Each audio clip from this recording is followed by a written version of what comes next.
Bonjour Camille de Souza et bienvenue sur Perron TV. Nous sommes ravis de vous accueillir sur notre plateau pour parler des inégalités de genre dans le milieu du sport. Bonjour Tonon et merci de m'accueillir. De rien. Dans cette interview, nous allons évoquer 3 sujets. Votre carrière en tant que professeur et tenniswoman, les inégalités dans le sport et le monde sans inégalités en 2100. Du coup, nous allons commencer avec votre parcours en tant que professeur de PS et de tenniswoman. Quand avez-vous su que vous vouliez devenir professeur de PS ? Alors, j'ai su que je voulais devenir professeur de PS vraiment lors de ma première année d'études supérieures. Après, j'ai toujours su que je voulais faire vraiment un métier dans le sport. J'hésitais beaucoup parce que je faisais du tennis à haut niveau et j'hésitais beaucoup entre le milieu de l'entraînement sportif, plus entraîneuse de tennis et prof de PS parce que j'ai vraiment par contre toujours aimé transmettre. Le sport, oui, toujours. Ouais, toujours. Quelles études, du coup, vous ont mené à faire ce que vous faites aujourd'hui ? Alors j'ai passé un bac scientifique à l'époque, c'était comme ça. Ensuite en études supérieures, je suis allée en STAPS, donc c'est là où on apprend tous les métiers du sport. La première année était un petit peu générale et ensuite je me suis spécialisée dans la filière éducation et motricité, ça s'appelle. Et c'est vraiment la filière pour être dans le métier d'enseignant. Et là, c'est là où j'ai commencé à faire des stages, etc. Dans le milieu, j'en ai fait dans le milieu fédéral, j'en ai fait à l'école et c'est vraiment là où j'ai su que je voulais faire prof de PS. Donc j'ai fait 3 ans de licence TAPS et ensuite je suis passée en master MEF EPS, ça s'appelle. Donc c'est un master pour devenir enseignante de PS. 2 ans et au bout de ces 2 ans, j'ai passé le CAPEPS, donc le concours pour devenir enseignante de PS. Et du coup, en parlant d'inégalité, est-ce que vous aviez des professeurs femmes, enfin des femmes en tant que professeurs ? Alors, je n'ai jamais eu de professeur femme de PS au collège et au lycée. Par contre, j'en ai eu dans mes études supérieures qui étaient enseignantes, enseignantes de PS. D'accord.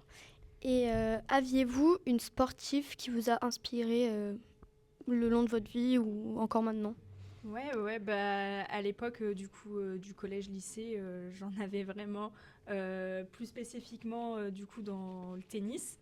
Moi, c'est vraiment Serena Williams, enfin les sœurs Williams, j'adorais Maria Sharapova et encore maintenant, toutes les sportifs, je les admire beaucoup et encore maintenant Aryna Sabalenka dans le tennis. Voilà. Très bien. Du coup, dans les inégalités dans le sport, comment vous pourriez nous expliquer pourquoi il y a encore des pratiques genrées dans le sport ? Enfin, comment, pour votre opinion ? Alors les pratiques genrées, ça je pense que c'est vraiment historique. C'est vraiment maintenant dans les croyances des gens. Il y a des activités qui sont pour les filles, des activités qui sont pour les garçons. Bien sûr, ce n'est pas le cas. Mais c'est vraiment dans les croyances, en fait. Et après, si on parle un peu plus d'inégalités, encore maintenant, on voit beaucoup d'inégalités sur le salaire, au niveau de la médiatisation. On voit, par exemple, si je prends l'exemple du foot, qui est un sport qui est genré, on voit très peu de foot féminin à la télé. C'est beaucoup moins médiatisé que le foot masculin, par exemple. En parlant de télé, à votre avis, pourquoi nous voyons plus de sports masculins que féminins à la télévision ? Et alors ça, je pense que c'est vraiment un cercle vicieux parce que, en fait, vu que c'est historique de médiatiser beaucoup plus les garçons, parce que dans les croyances des gens, c'est beaucoup plus impressionnant de voir des hommes faire du sport. Et du coup, forcément, si déjà à la base c'est plus médiatisé, les sponsors vont mettre beaucoup plus d'argent sur le sport masculin.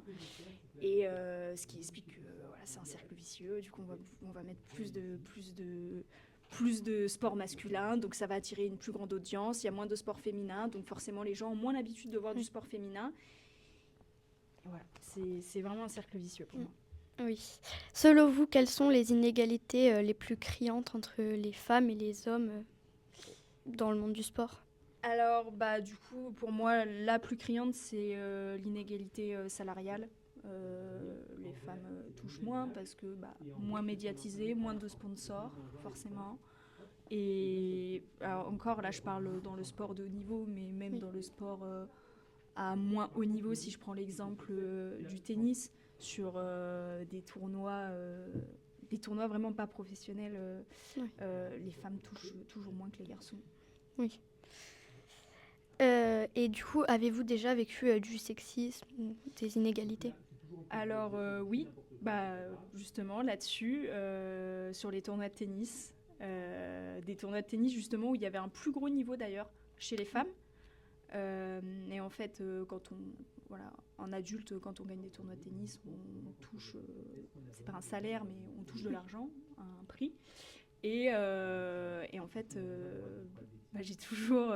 Alors maintenant, ils font un petit peu plus d'efforts, mais j'ai presque toujours touché moins que les garçons, alors que des fois, ça montait beaucoup plus haut au classement, au niveau chez les filles, mais on touchait quand même moins. Moi.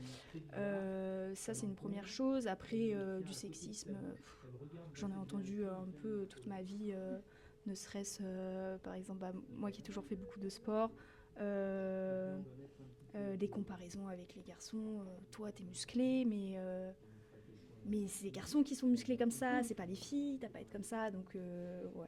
Bon, en vrai, beaucoup, je pourrais en énumérer énormément, mais je dirais que c'est surtout au niveau du salaire où c'est vraiment très frappant, et puis les sports qu'on genre énormément.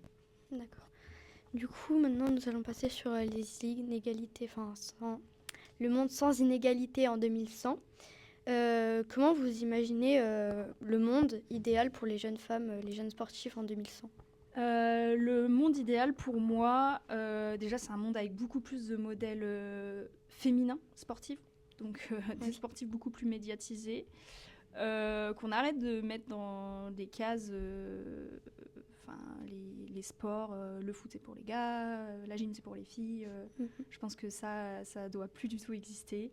Et puis bien sûr que les femmes sportives, ou que ce soit au niveau amateur, etc., qu'elles touchent la même chose, le même prix, même salaire que les garçons. C'est ça, les mêmes droits.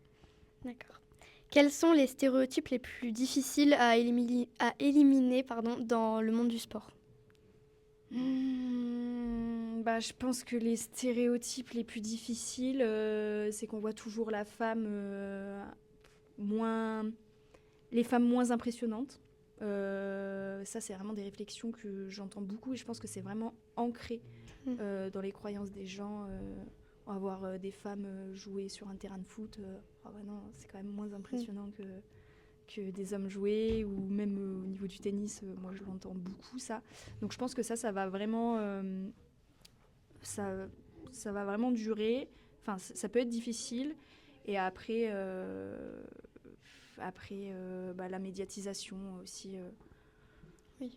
Voilà, le temps que toutes ces croyances évoluent dans la tête des gens, etc., soient déconstruits, je pense que ça peut prendre un petit peu de temps. Avez-vous des pistes et de solutions pour résoudre les problèmes de sexisme dans ces métiers justement en 2100? Des pistes de solutions, déjà en tant que prof de PS, je pense que ça commence déjà par l'école. Nous, sensibiliser le plus les élèves, déconstruire vraiment tous ces stéréotypes avec nos élèves. Ça commence vraiment là, sensibiliser le plus possible les jeunes, parce que c'est eux qui vont faire le monde de demain. Donc pour moi, ça commence vraiment par là. Et ensuite, les médias. Les médias, ils sont pour beaucoup.